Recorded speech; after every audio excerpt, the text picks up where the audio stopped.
Hotel on the Corner of Bitter and Sweet by Jamie Ford. Chapter 7, Nihon Machi, 1942. Saturdays were special to Henry. While other kids tuned into the radio to listen to The Adventures of Superman on the Mutual Broadcasting System, Henry did his chores as fast as he could and ran down to the corner of Jackson and Maynard. Oh, sure, he liked the Man of Steel. What 12-year-old didn't? But during the war years, the adventures were, well, less than adventurous. Instead of smashing robots from another planet, the son of Krypton spent his days uncovering fifth columnists and Japanese spy rings, which hardly interested Henry. Although he did wonder about Superman himself. The actor playing the voice of Superman was a mystery in 1942. No one knew who he was. No one. And kids everywhere obsessed over finding his true identity. So as Henry ran down the street, he'd look at the mild-mannered folks who wore a suit and glasses, like Clark Kent, wondering if they just might be the voice of Superman. He even looked at the Chinese and Japanese men, because you never know. He wondered if Keiko listened to Superman on Saturday mornings as well. He thought about wandering over to the Nihon Machi side of town, just to poke around. Maybe he'd run into her. How big could it be? Then he heard Sheldon playing in the distance and followed the music. Saturday was the only time of the week he could listen to Sheldon play. Most days, when Henry came by after school, Sheldon's instrument case had little more than $2 or $3 in change, and by that time, he was usually packing up for the day.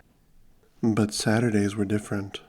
With all the impressionable tourists, seamen, and even the crowds of locals who came and strolled down Jackson Street, Saturday was payday, as Sheldon called it. That morning, when Henry arrived, there was a crowd, maybe 20 people, swaying and smiling while his friend played some smooth jazz number. Henry squeezed to the front and sat on the sidewalk, enjoying the surprisingly sunny weather. Sheldon saw him and winked, not missing a note. As he finished, the applause came and went, and the crowd dispersed, leaving behind almost $3 in pocket change. Sheldon put a small handwritten sign in his case that read, "Next performance in 15 minutes, and caught his breath. As he inhaled deeply, his wide chest seemed to be testing the limits of his satin vest. A button was already missing from the bottom. "Good crowd," Henry said. "Not bad. Not bad at all. But, boy, you just look at that. There's a lot of clubs these days. Stiff competition."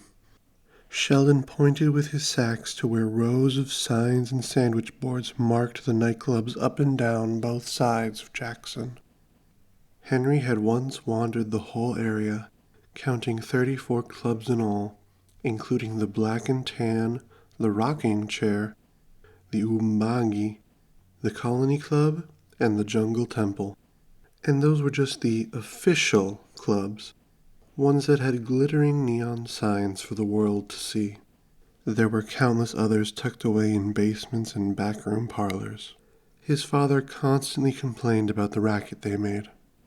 On Saturday nights, Henry would look out his window and watch the changing landscape of people walk past. By day, Asian faces were everywhere. But by night, the crowds doubled, mostly white folks in their evening best, heading for an evening of jazz and dancing. On some Saturdays, Henry could hear faint music in the distance, but his mother didn't like him sleeping with the window open, afraid he'd catch his death with a cold or pneumonia. "How's the tryouts?" Henry asked, knowing Sheldon had been auditioning for a regular job in the evening. Sheldon handed him a card. It read, "Negro Local 493. "What's this?" "Can you believe it? I joined the union." The white musicians formed a union to try and get more work, but the black players formed their own, and now we're getting more gigs than we can handle. Henry didn't quite understand what a union card meant, but Sheldon seemed excited, so he knew it must be good news. I even got a cancellation gig at the Black Elks Club tonight. The regular sax player got thrown in jail for something, so they called the union, and the union called me. Can you believe that? Me, playing at the Black Elks. With Oscar Holden, Henry finished. He'd never heard the man play, but he'd seen his posters all over town, and Sheldon always talked about him in tones normally reserved for heroes and legends. With Oscar Holden. Sheldon nodded, then belted out a few happy bars on his sax. It's only for tonight, but hey, it's a good gig with a good man. I'm so excited, Henry grinned. That's really big news. Speaking of good news, who's that little girl I've seen you walking home with, huh? Something I should know about? Henry felt blood flushing his cheeks. She's just a friend from school. Uh-huh. Would that be a girl friend, perhaps? Henry quickly answered in defense. No, she's a Japanese friend. My parents would kill me if they found out. He pointed to the button on his shirt, a new one his father had made him wear after the other one was ripped off by Chaz. I am Chinese, I am Lebanese, I am Pekingese, I am the ever-loving bee's knees. Sheldon just shook his head. Well, the next time you see your Japanese friend, you tell her, Oi deki te ureshi desu. Oi deki te ureshi desu? Henry mimicked. Close enough. It's a compliment in Japanese. It means, how are you today, beautiful? I can't say that, Henry interrupted. Go on, she'll like it. I use it on all the local geisha girls around here. They always take it the right way. Plus, she'll appreciate it being in her native tongue. Very sophisticated that way. Mysterious. Henry tried the phrase out loud a few more times, and a few more times quietly in his head. Oi deki te ureshi desu. Now why don't you head on over to Japantown and try it out? I'm closing up early today anyway, Sheldon said. One more performance, then I'm saving my win for my big spotlight gig with Oscar tonight.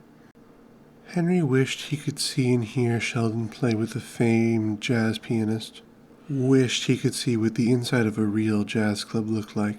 Sheldon had told him that most of the clubs had dancing, but when Oscar played, people just sat back and listened. He was that good. Henry liked to imagine a dark room, everyone clad in their fine suits and dresses, holding long-stemmed glasses, listening to music drift out of the spotlight on stage, cool fog rolling in off a stretch of cold black water. I know you'll do great tonight, Henry said, turning to head south toward Japantown instead of east towards his family's apartment. Sheldon flashed him his gold-capped smile. Thank you, sir. You have a nice day now, he said and went back to his next performance. Henry practiced the Japanese words, saying them over and over as he kept walking, until the faces on the street turned from black to white to Japanese.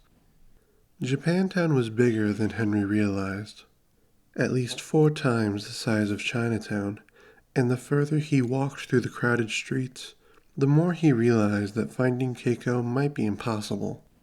Sure, he'd walked her partway home from school, but that was just to the fringes of the neighborhood. They'd walk as far as the Hatsunikai dance school. Then he'd say goodbye, watching her head in the direction of the Mount Fuji Hotel. From there, he'd cut back over to Jackson and onto South King in the direction of home. Walking down Maynard Avenue was like being dropped into another world. There were Japanese banks, barbers, tailors, even dentists and newspaper publishers. The glowing neon signs still flashed by day. Paper lanterns hung outside the stoop of each apartment dwelling, while small children pitched baseball cards of their favorite Japanese teams.